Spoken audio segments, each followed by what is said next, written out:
I'm Peter Wirth, State Senator here in Eldorado, and Matthew McQueen, State Representative, House District 50, Senate District 25. This will be my 15th year in the legislature. So thank you to all of you who obviously allow me the great honor of being able to serve. We've been doing these now for quite a while, probably 10 years, I think, at least. 15. Yeah, I don't know if we did them right up front, Rainey. I don't think did Grupasek and I do them out here? Yes. We did. All right, Yes. so then we've been doing them from the start. You just eavesdrop. You know, it's a super good way for you to hear a little from us about what's coming. And then really the purpose is for us to hear from you. I can't tell you how tough a lot of these votes are, but I've always said, and I've thought a lot, that when we're in those situations, you think about these town halls and think about the input that we get, and it really makes it easy, because we are there to be your voice and your vote. For me, it's 50,000 people that I represent, some voters, some non-voters, some citizens, some non-citizens, and we represent everyone. And so the challenge is to try and balance all of the interests. And so I've always taken the approach, it doesn't matter whether you're Democrat, Republican, we're going to listen and figure it out and make the best decision. And so this is a very exciting time for us with the big changes, but I'm going to let Representative McQueen just say a few words to introduce, and then we'll talk about kind of some of the big issues and the new landscape, and then we can get into some questions. So, my district is actually bigger than Peter's, but has fewer people. So the House district is about 30,000 people. We overlap here in Eldorado. My district starts here and heads south for 100 miles. Peter's district starts here and heads sort of northwest. So it's nice to be here with the Senate Majority Leader. It's nice that he's the Senate Majority Leader. That's a big deal. I'm going into my 5th year in the legislature. I live down in Galisteo. I've learned a lot in the last 4 years, and as Peter alluded to, it's going to be different this year. I've only served under Susana Martinez up until a few days ago. When I first was elected, in the House, the Democrats were in the minority, and that was very different. The last 2 years, the House Democrats retook the majority, but then in this past election, we took a much bigger majority. So for example, I get to serve as chairman of the House Energy, Environment, and Natural Resources Committee, and my committee in the past 2 years was 6-6. So a lot of good bills died in my committee, and a lot of bad bills died in my committee. And Everything died here. yeah, pretty so I'm hearing it's going to be 8-5.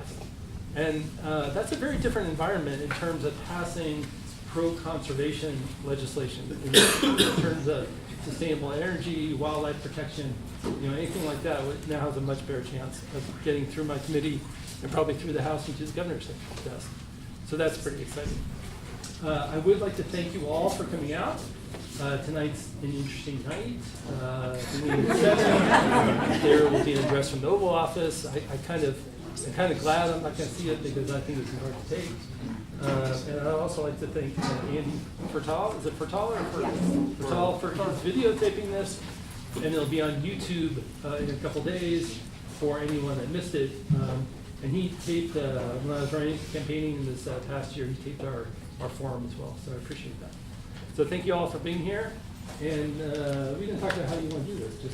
No, I think it's good to just have a conversation, and then we'll take some questions. Okay. So I just want to give you all a sense of how big a change we've just gone through. I was able to be there when the new governor was sworn in on New Year's Eve, right at the stroke of midnight, and there was just a feeling of kind of hope in the roundhouse and a feeling that something had left the building. It was just a sense of optimism, an optimism that we were really ready to move forward. We've had a couple meetings with the leadership in both the Senate and the House, Democrats and Republicans, with then the governor-elect. And I will tell you, she is a very different kind of governor than I've served with in the 15 years I've been there. I served for 6 years under Governor Richardson, and of course the last years under Governor Martinez. I think Governor Lujan Grisham is more like Governor Bruce King and Gary Carruthers in the sense that she really wants to engage with the legislature, work with the legislature, hear both sides, put us in a room, figure out issues, and really govern. That is a big thing.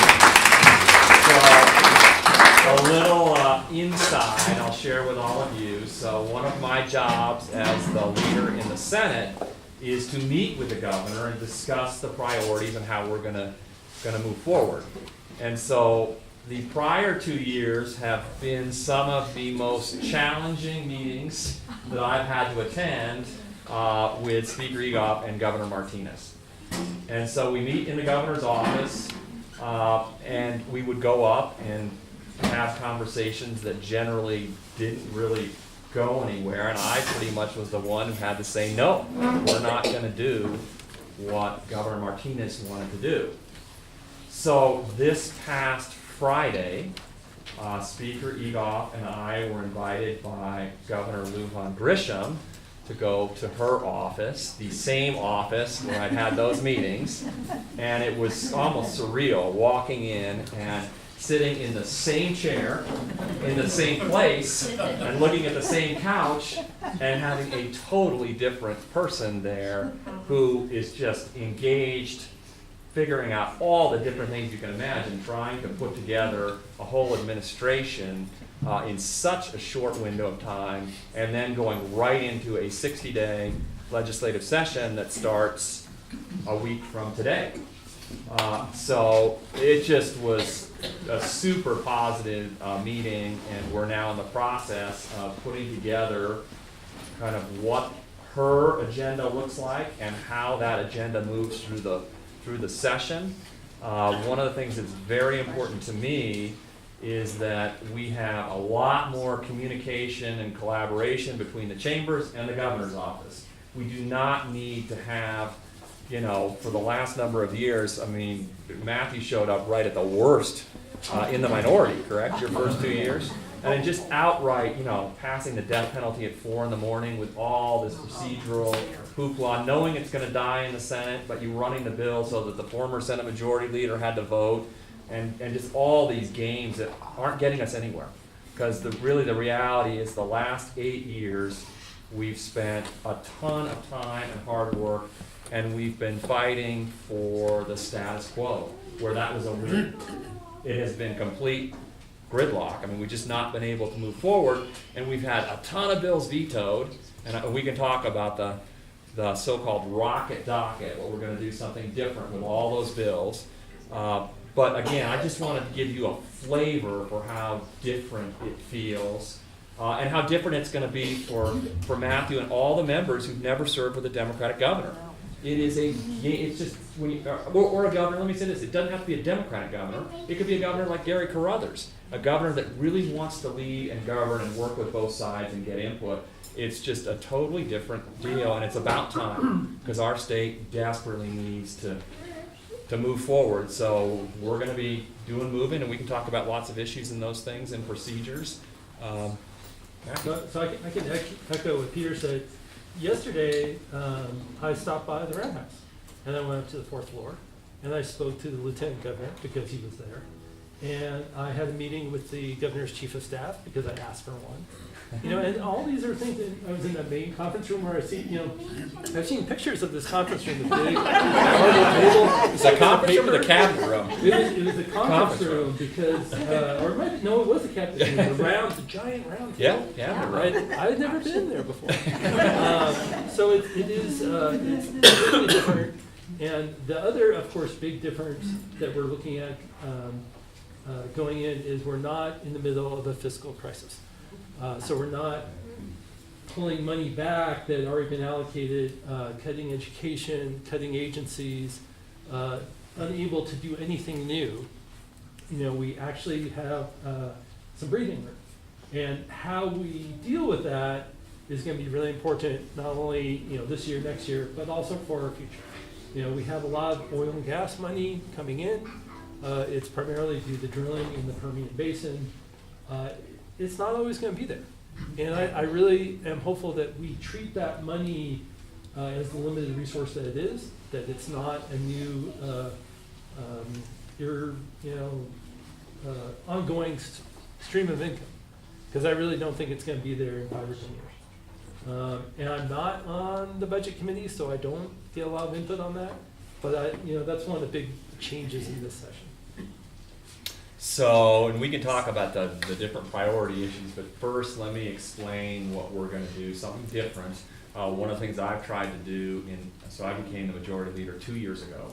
And when you are in a position like this, it's a chance to try and change the system, which is not easy to do. So we've done some things differently, and most of them have worked pretty well. One of the things, actually, I give credit to initially Senator Bill Souls from Las Cruces, and he called me up and he said, Peter, we had all these bills, we did all this work, a lot of them passed unanimously or with 1 or 2 votes in opposition, and Governor Martinez vetoed them. Why don't we do some kind of an expedited process? Let's just get them all, let's put them through the process, give them a hearing, get them up, and then move to the next step. And so we floated that idea by the speaker initially, and he was positive. Discussed it with Senator Engel, the Republican minority leader, who's been there since I believe 1984, and he was positive. He said, "Sure," because again, these are both Republican and Democrat bills.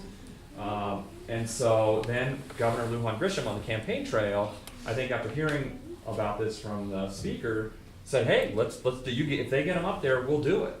So we are going to try it.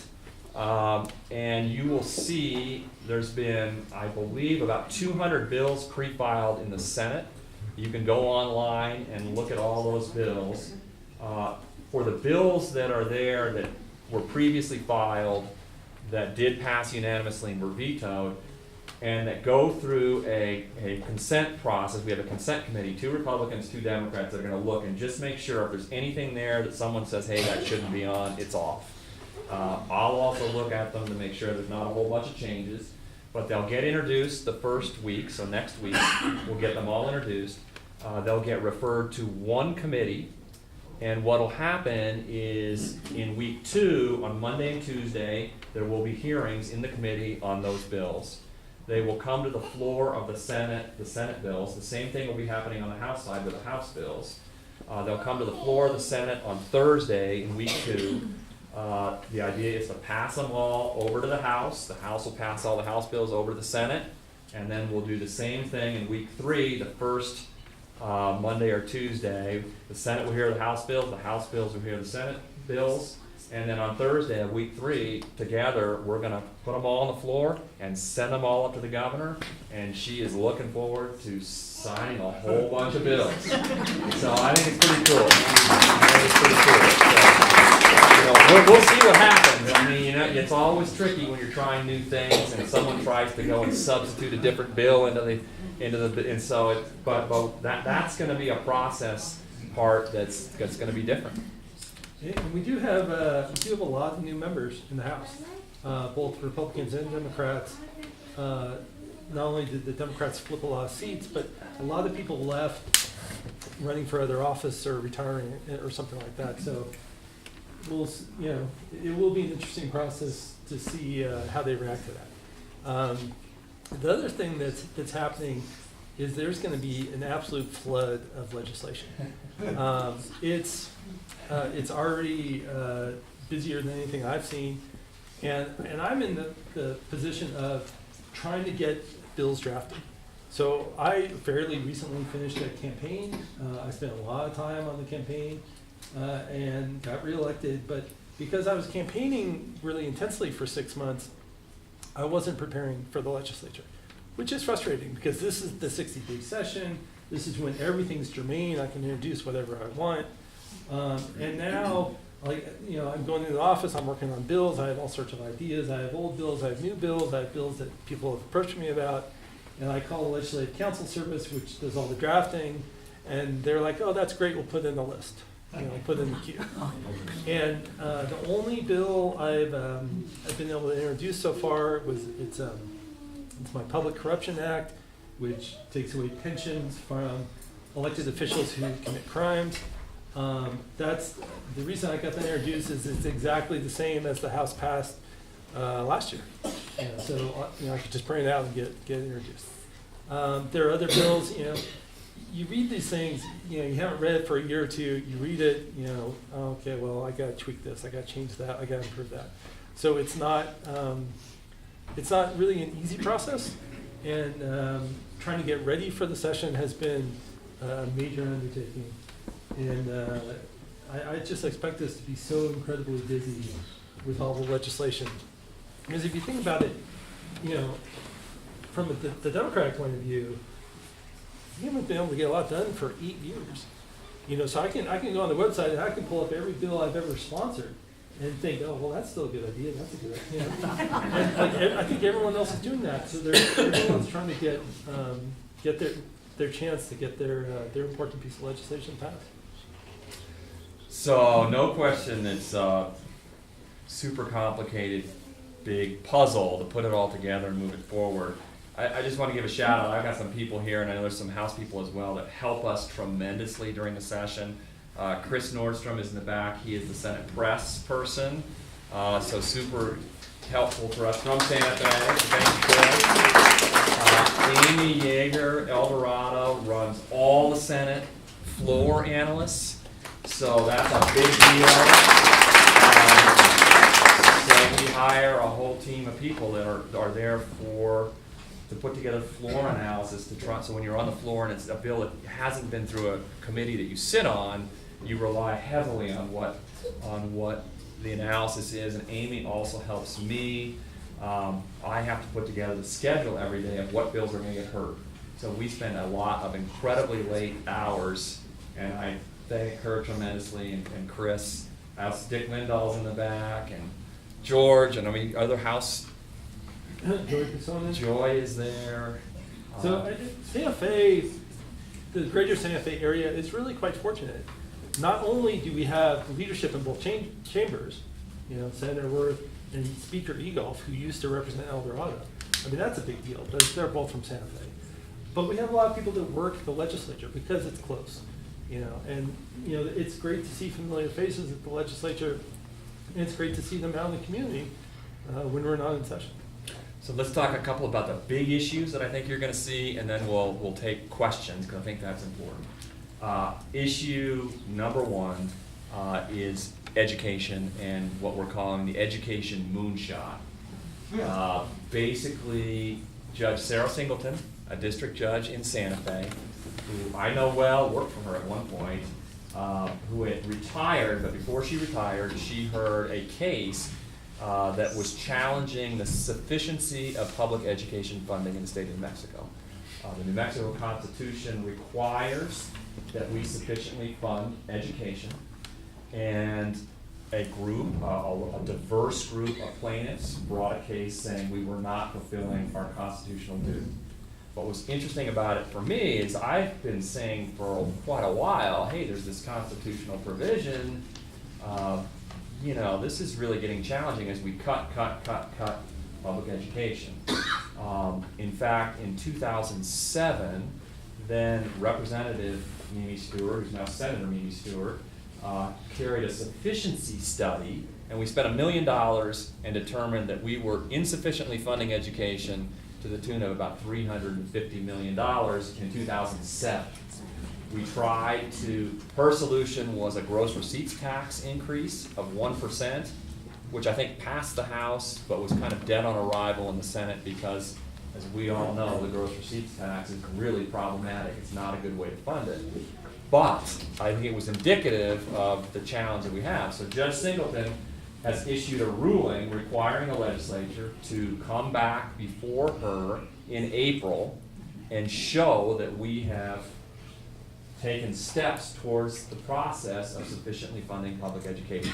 So you will see on coming Monday there's going to be a press conference with the Legislative Finance Committee that spent the interim building the budget, the legislature's budget, and the Legislative Education Study Committee, which is the Education Policy Committee during the interim. These two groups, I've never seen these two very important interim committees work the way they have on this issue. And so Senator Stewart, who chairs the Legislative Education Study Committee, and Senator John Arthur Smith, who chairs the Senate Finance Committee, who interestingly were on opposite sides of the case as witnesses in front of Judge Singleton. Senator Stewart testified for the plaintiffs, Senator Smith testified for the state. And so they have been working together, and they both are telling me that this budget that's been put together and the plan they have for education, for public education in our state, is extraordinary. And it's the first step. It's going to be a multi-year phase-in process, but you will see the legislature's proposal to address Judge Singleton's ruling. There probably will be pushback from the plaintiffs who don't think it's enough. The governor is going to weigh in, and the governor gets to submit her budget. That also is going to happen any day now. And so you're going to see these two budgets, and that's going to play out, but it'll be Senate Bill number 1 and House Bill number 5 are going to be the two large bills that do a whole range of different, very important funding, education funding and policy changes. I can't get into all of them because they're still kind of secret until they get rolled out, so I can't really jump ahead of it, but you're going to see on Monday, so pay attention because that'll be a very important piece. And I think of this new money that we have, hundreds of millions of dollars are going to go towards better, I'm not going to say fully funding, but better funding public education and moving us towards our constitutional obligations. So I'm incredibly excited to be in a position that couldn't be more, literally 2 years ago, Senator Morales, now the lieutenant governor, it was so bad and we were in such a fight, and he said if there are more cuts, we're going to be amputating. So we had cut every possible place we could. We pulled every source of money, and Governor Martinez didn't want to raise any taxes to address the shortages, and so we managed to make it through. Matthew's right, it is a night and day difference to have resources like this, although scary because a large percentage of this is coming from oil and gas, hydraulic fracturing in the southeast portion of the state, in the Permian Basin, where there's an extraordinary energy event happening based on the new technology. And we can talk about all the different energy things happening, wind, solar, and oil and gas. In New Mexico, we are primed to be right at the front edge in terms of energy production in all three of those areas, and that's going to happen. So the other big education piece, which I don't think is part of that, the piece that Peter just described, and this is something I emphasized throughout my campaign, and that's early childhood education. And it's, I think it's the single most important thing we can do for the state of New Mexico. It's not obviously a quick fix, but I think it's great for kids and to get our kids ready to learn when they hit kindergarten and elementary school. We passed it off the House last year, and it didn't get through the Senate. And we have more or less the same Senate that we had last year. So, it's going to be interesting. I think it's critical that we fund it sustainably, that it's not like a pilot program or something like that phases out in a few years, and that it's available to all New Mexico kids. I think that's the best thing we could do for our kids. I have two little kids, they're 2 and 4. I feel very fortunate that they get to go to Montessori school. And it's just good for their development. It's good for them to be around other people. It's good for them to be around other kids and other adults. And they're learning a lot, and they're developing, I think, faster. And next year at this time, my son will be in kindergarten at the Eldorado Community School. So I'm looking forward to that. So, and let me explain kind of where the Senate has been on early childhood education, because it's not that the Senate doesn't support early childhood education. During the last 7 years, even during all of these recessionary times and cuts, $165 million has been put into early childhood education. And so, to put it in perspective, when Senator Michael Sanchez first carried the constitutional amendment, because what we're not talking about early childhood education, we're talking about the funding mechanism for early childhood education. And I think that's really important because there's agreement on doing early childhood education, there's a disagreement on how to fund it. And so when Senator Michael Sanchez 7 years ago started this process, he wanted $100 million out of the permanent fund. Well, we have $165 million in new recurring money that's gone in, and yet that's been lost because we're in this fight over how to fund it. So my response to the senators in our chamber that don't want to use the permanent fund is the following. If you don't want to use the permanent fund, then we need $150 million in new recurring money to do early childhood education. And you know, the answer is not no. It's we're willing to go out and find those resources, and we're now in a situation where we can look at different things. We're going to do a huge tax reform package, and it's very possible that we could tweak some things to raise the revenues to do early childhood education. And let me explain the difference. If we got $150 million now, it starts immediately. Under a constitutional amendment, it's not going to be until 2023 it's got to go to the voters in 2020, so that's going to take a couple years, then it's got to go through Congress. There's a whole process there. So the interesting part of this debate and the discussion I have with my colleagues is, okay, because I've supported the early childhood, I'm willing to go to go into the constitutional permanent fund and increase the percentage. I completely understand the arguments, but I agree completely with what Matthew's saying. It is too important not to do it. We can't wait. But there are colleagues who feel very strongly, like anyone else who's served on nonprofit boards with endowments, it's kind of, how far do you go in terms of the percentage that you take off? And so because we haven't gone into the permanent fund, the fund has grown dramatically. This may be the first year that the distribution to public education is going to be approaching $1 billion. So Senator Smith would say, hey, wait a minute, this is a steady, stable, recurring revenue stream that's funding a huge piece of our budget. I don't want to go dip into that to do this. Let's go. And my response is, okay, then let's go somewhere else. So I think you're going to see that debate play out. And again, I think Governor Lujan Grisham ran on going to the voters on the permanent fund. So, you know, whether she can convince Senator Smith and some of the more conservative members that this is the way to go, we'll see. And I've tried to tell everyone on a lot of issues, just don't draw lines and say you'll never do something. You know, keep options open, whether it's, you know, permanent fund. Another one that I think the speaker is going to draw a line on is taxing food. Sounds horrible, you know, but again, as you do massive tax reform, there's going to be proposals that do that. I don't think that's going to happen, but it's probably in the discussion. So that's the challenge of it, and Matthew's right. It's going to be another big piece. Another big topic which we're going to address, I think, is the minimum wage. We sent 2 bills to the governor last year or 2 years ago. 2 years ago. She vetoed them both. They were both raising the minimum wage, the state minimum wage, to I think one was like $9.25, and the other was somewhere in that neighborhood. I think there have been proposals all over the place. I personally think going to 15 right now is too big a jump. I mean, that's essentially doubling the minimum wage, but I would certainly support 10. And you know, a lot of these, it's interesting being in the legislature. I mean, these are all big, important issues which we'll focus on. They also, none of them are my bills. You know, I'm not the one introducing minimum wage. I'm not on the budget committee. I'm not on the education committee. You end up, you know, it's got to go through other committees. I'm on judiciary. A lot goes through the judiciary. And then everything goes to the House floor or the Senate floor. So we're involved to varying extents. And, you know, one thing that was interesting to me when I was campaigning, people would ask me, you know, what do you think are the priorities for the state? And I have my ideas of what are important with economic development, with education, early childhood education in particular.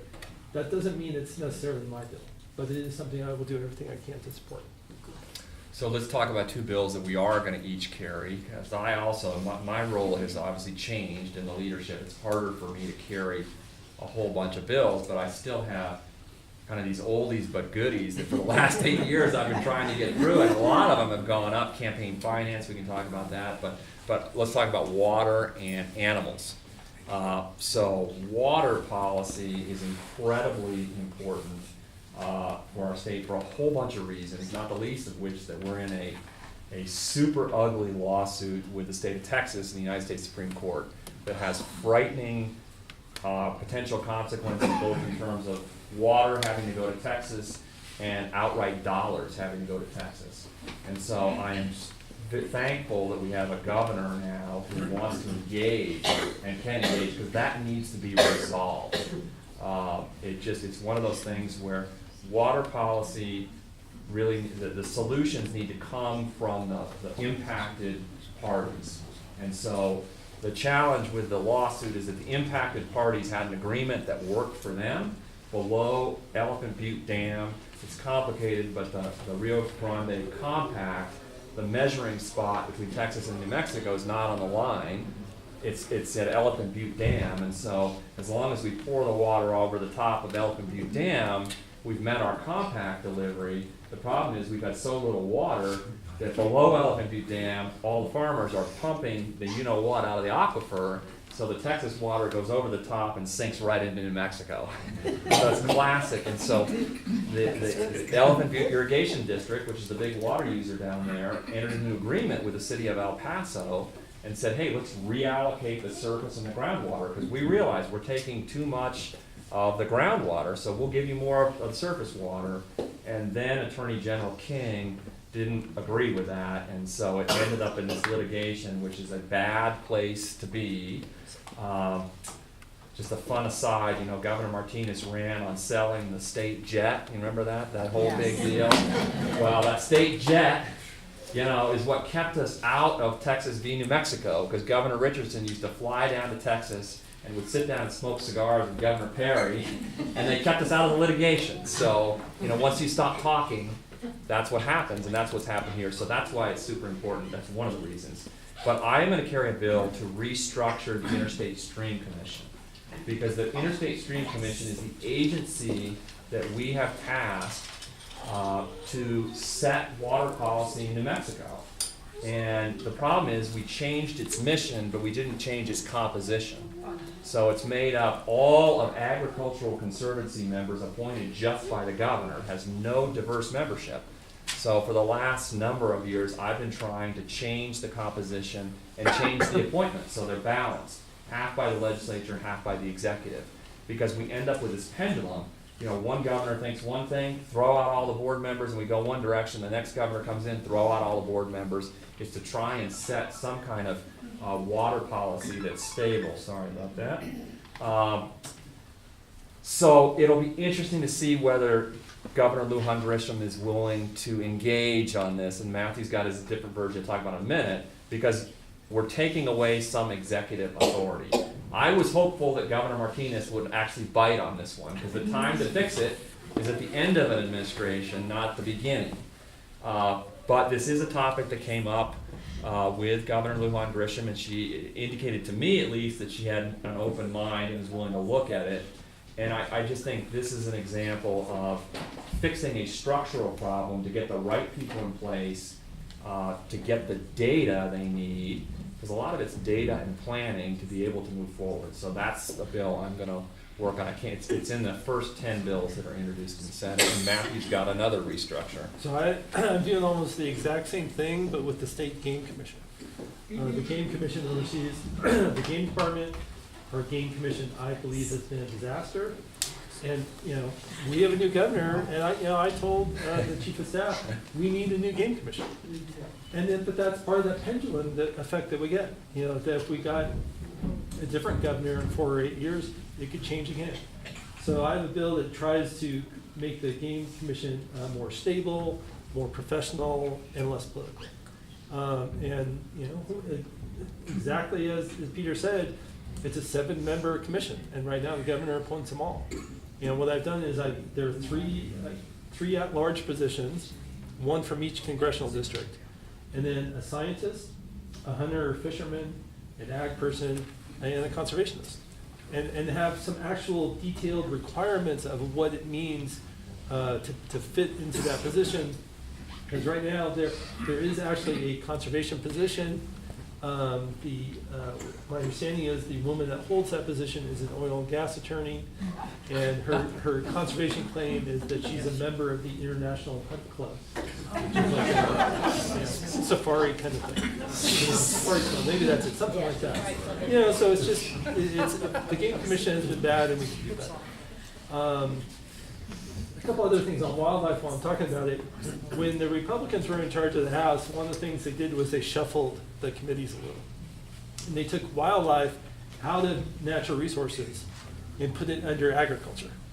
I don't think that's a good fit. Agriculture has traditionally had a fairly hostile view towards wildlife. So when the Democrats took the House back, we took wildlife and put back in my committee, natural resources, which is great. And two other bills that I'm working on. One is the banning the coyote killing contest. The other was ban trapping on public lands. So, in the coyote killing contest has passed the Senate the last number of years, and even with a Democratic House, did not get heard in 2017. Right. So it just shows how the makeup of the House matters as well. And I think it's going to be a different, there's just a real change in some of the membership, and some of the real opposition to that is no longer there. So I think, I'm hopeful that finally we can do that. And I don't know if you all saw, but there was a press release today put out by animal protection voters about someone whose dog up at Santa Cruz Lake was caught in a trap and suffocated right in front of him, and he couldn't get the trap off. I mean, it just is unconscionable. It was a snare trap, not a leg hold trap, and strangled the dog. I mean, this is just. So you got to be patient and understand that these are hard changes. I remember when I first came to the legislature, one of the dumbest things I ever did when I first ran, and I'll blame Jamie Cook, who some of you may know in Santa Fe. He said, "Hey, go out there and say you'll sponsor the cockfighting band." And so I said that on the campaign trail, and I had no idea what I was getting myself into. And then Senator Mary Jane, I was in the House, Senator Mary Jane Garcia was carrying that bill. There was a whole strategy, and these animal bills are very strategic. And so all the animal advocates came and said, "Oh, be careful, what are you doing? Don't mess this all up." And her bill went nowhere, and we ended up actually dropping the House bill that first year, and it passed. The State House is the first time the cockfighting ban had passed either chamber, and that was the momentum that got it through the Senate. So these things take time. There's some terrific advocates, and I just really appreciate Matthew stepping into the arena. When you carry animal bills, it's really challenging. Just as one little inside, so in the Senate, when you pass your first bill, the Senate Majority Leader gives you a framed kind of bill tally sheet of the bill showing the votes, and it says Senator Wirth first bill and the date. So in my law office, my first bill in 2009 in the Senate was an animal bill that passed, and the vote was 40-1, and it was the Senate Majority Leader who voted against the bill because he didn't like any animal bills. And so trying to they're personal, they're hard, and constituents feel very passionately about them. And this is a lot of the urban rural. The nice thing about the coyote killing is that one of the advocates in the Senate is Senator Mark Moores, a Republican from Albuquerque. And so this has gotten us out of the partisan game, and it's more rural and urban. So let me do another issue, and then we'll be about halfway in, and we can take some questions. Energy policy is a big one, and Governor Lujan Grisham ran on increasing the renewable portfolio standard to 50% by 2030 and 80% thereafter. Yeah, and it's a big one. We have, and as I mentioned up front, an extraordinary thing happening in our state with solar and wind energy on top of the oil and gas. There is a company, Pattern Energy, that has applied to the PRC to put in a 3,000 megawatt wind farm on the east side of the state. To put that in perspective, all the energy used in the PNM system is about 2,800 megawatts. So this one new energy proposal is gonna match everything that PNM uses, so it shows you the resource that is here. So the question becomes, how do we tap into this resource and really accelerate the shift? I would never have imagined this was possible probably 5 years ago, 10 years ago for sure. The price of renewables has come down so dramatically that they're closing coal-fired power plants, and PNM is doing that in the Four Corners. They've closed 2, they're gonna close the other 2 by 2022. And so that also has really accelerated this. There will be a discussion about a bill that was very controversial last session, that PNM wants to securitize the cost of those coal-fired power plants that they're gonna have to close prematurely. It just took up an immense amount of energy in the 2018 session. It ended up being stopped in the Senate Conservation Committee that I sit on a 5-4 vote. And I'm very glad we stopped the bill, because as people have gotten into it, it's far more challenging than anyone really understood. Having said that, securitization is not per se an evil word. In Colorado, it was the Democrats in the Colorado legislature that were pushing securitization bills, and it was the Republicans and the utilities that were trying to stop it. There's a way to do this, and so one of the discussions that's gonna happen is whether or not there is an omnibus type bill that includes renewable portfolio standard, securitization, maybe some other pieces, so that we're able to get the utility on board and kind of shift from a confrontational, let's try and beat it through the legislature, or let's try and stop it, to something that really can help our state. So that's gonna be another big discussion. I know Matthew's got some thoughts on that. So we've got this weird trend towards these omnibus bills. And my problem with the omnibus bills is in order to get something you want, they want you to vote for something that you don't want. We did one in the last session, a crime bill, and I think it had like 5 key pieces, and I liked 4 of them, and I didn't like the 5th. The securitization thing, they've been working hard on that. I've got my doubts. The RPS I think is critical, and I think we should be able to pass that, but it's not a slam dunk. So we're going to go into a session, and we're going to have these bills, and you get thrown in there, and you work all the time, and you try to understand it the best you can, and you just do it, and that's what's going to happen. So we'll see.